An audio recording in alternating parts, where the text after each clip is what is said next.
আপনাদের সবাইকে স্বাগতম এমটি ইউটিউব চ্যানেলে। আজকের ভিডিওতে আমরা আলোচনা করব 1000 টাকার মধ্যে সেরা 6টি চার্জিং অ্যাডাপ্টার। যারা বাজেটের মধ্যে ভালো মানের অ্যাডাপ্টার খুঁজছেন তাদের জন্য এই ভিডিওটি একদম পারফেক্ট। তাই ভিডিওটি শেষ পর্যন্ত দেখুন। চলুন শুরু করা যাক।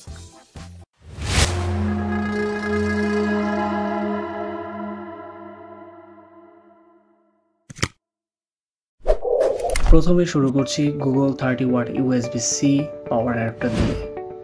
গুগলের এই অ্যাডাপ্টারটি সিম্পল ডিজাইন এবং দূর দূরান্ত পারফরমেন্সের জন্য বিখ্যাত।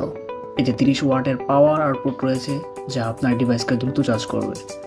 লাইট ওয়েট এবং পোর্টেবল ডিজাইনের জন্য এটি ক্যারি করতে সুবিধাজনক।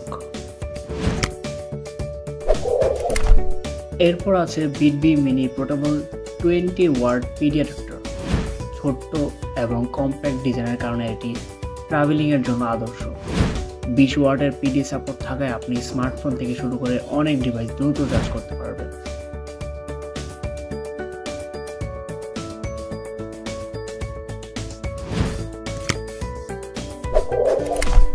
তিন নম্বরে রয়েছে স্যামসাং ব্র্যান্ডের 25 ওয়াট পিডি অ্যাডাপ্টারটি। এটি স্যামসাং ব্র্যান্ডের এবং রিলায়েবল একটি প্রোডাক্ট। আপনার ডিভাইস দ্রুত চার্জ করার জন্য পিডি সাপোর্ট তো রয়েছেই। যারা স্যামসাং ডিভাইস ব্যবহার করেন তাদের জন্য এটি বিশেষভাবে রিকমেন্ডেড। এরপর আছে অ্যাঙ্কার পিডি USB-C 20 ওয়াটের অ্যাডাপ্টারটি। অ্যাঙ্কারের প্রোডাক্ট গুণগত মানের জন্য বিখ্যাত, সেটা আমরা সবাই জানি। এতে 20 ওয়াটের পিডি সাপোর্ট রয়েছে এবং এটি বেশ ডিউরেবল। যারা দীর্ঘমেয়াদে ব্যবহার উপযোগী কিছু খুঁজছেন এটি তাদের জন্য।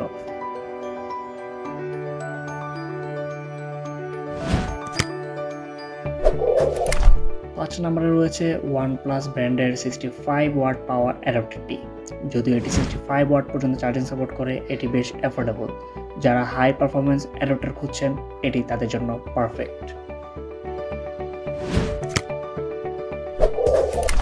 শেষে আছে Xiaomi ব্র্যান্ডের 67 ওয়াট পাওয়ার অ্যাডাপ্টার সুট।